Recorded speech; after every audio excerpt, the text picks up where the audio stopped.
নমস্কাৰ বন্ধুসকল, আজি আকৌ আহিছোঁ এটা ভিডিঅ' লৈ আপোনালোকৰ মাজলৈ।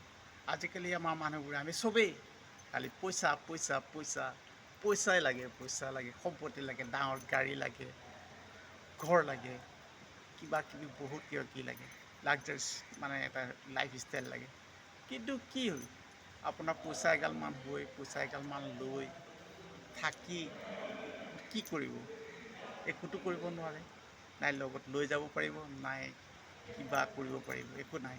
আৰু যদি আপোনাৰ পইচা যদি আছেই, থাকাৰ পাছত যদি আপুনি ওচৰত থকা দুখীয়াটোক যদি এসাঁজ ভাত খুৱাব নোৱাৰে, অকণমান যদি সহায় হাত আগবঢ়াব নোৱাৰে, তে পইচা থাকি কিহৰ লাভ হৈছে?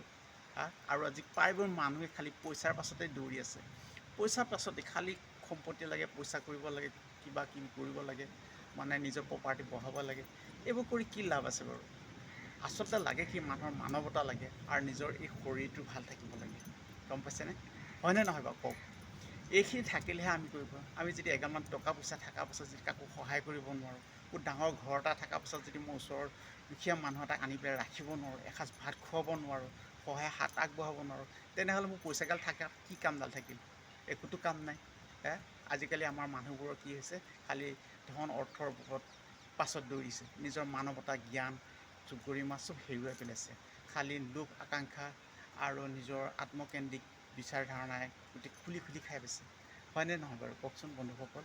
আমি সেইকাৰণে আমি নিজৰ জীৱনটো আমি ভাল এটা হেৰি কৰিব নোৱাৰোঁনে? ভাল মানসিকতা আমি সৃষ্টি কৰিব নোৱাৰোঁনে? কি কাৰণে আমি টকাৰ পাছত দৌৰিব লাগে? আমি খাব লাগে, ধুনীয়াকৈ থাকিব লাগে, মানুহক সহায় কৰিব লাগে।